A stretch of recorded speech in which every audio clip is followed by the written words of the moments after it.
Connected to Fox 8.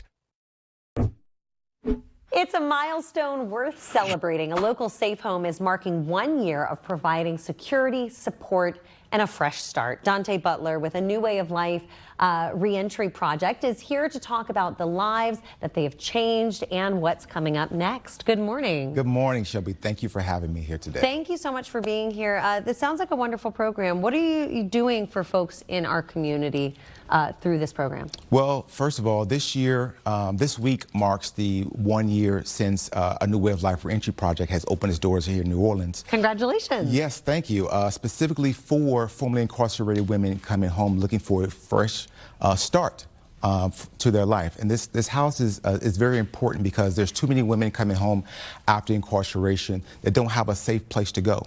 Yeah. And so, we know housing is essential to that, to rebuilding their life. And when they're able to do that, education is better, housing is better, community is better. All those things are better. If not, then they are at risk. Right. And I mean, the goal is to not see reincarceration, to see these women have served their time, come out, and go on with their lives and get a job and be a part of our community in a healthy way for them and for everyone else. Yeah, and so far within this past year, we've done a great job with that. We had 26 women who've come through our doors. Currently, we have 13. We're almost at full capacity. All of our women in our house, they're either employed, going through a workforce development program, or going through a GED program.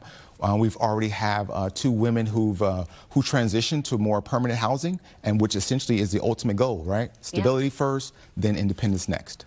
And what happens, this is y'all's 1 year anniversary, and so I'm just thinking what a blessing it has been to these women who were able to walk through your doors, and for some to walk out of your doors and be on their own again. Before that, though, before this past year, what happens to women when they do come out and they don't have a safe place? Like, what are those risks? Why is it so necessary for an organization like yours to exist? Unfortunately, Shelby, for those women who don't have this sort of situation, find themselves right back in the situation that led them into incarceration in the first place. They go back to those familiar areas, those familiar neighborhoods, as we call it, people, places, and things, and then they find themselves having to get into survival mode, where it's always thinking about the day after the day after that, the day after that, instead of being able to put themselves in a position of stability, of safety, of consistency, where they're then allowed to think about their future, think about reunifying with their family, think about job stability. Those are the things we try to get our ladies to see, have them form different routines, right? So when we put them in a stable environment, we see that light kind of goes off in the head when they see, wow, I can really contribute to society. I can be a part of this. I can do well. I can do better, and I am better. What kind of resources, in addition to having safe housing, which is a huge, help, what other resources are available to them through your program?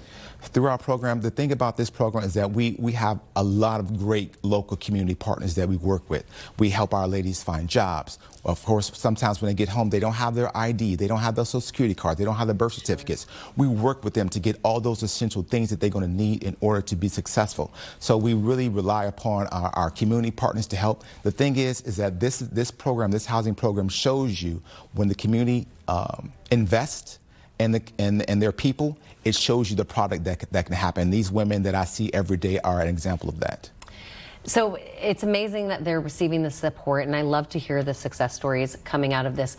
What's next for, 1 year down, hopefully many more to go, while we'd love to see organizations like yours not be necessary at all. Unfortunately, they are. And so what is next? How are we going to help more people in the years to come? What's next is we're going to build upon this momentum. We have great momentum going into 2026. We're going to, we understand that this one house is not going to be able to solve all our problems, because we have many, many women who's coming out of incarceration every day. So the plan is to try to expand, get more community partners, and be able to help more women, because we want to reduce recidivism. We want the women to give back in society, become, the great citizens that we know that they can be. And with the investment of a New Way of Life, with the investment of the citizens in the community, we have no choice but to be successful. For folks who'd like to volunteer with you guys, or donate, or be a community partner, how can they get in touch with you or find out more information? They can email us at nolahousing@anewwayoflife.org. All right, making it nice and easy for everyone. Thank you so much. I appreciate it. Thank you.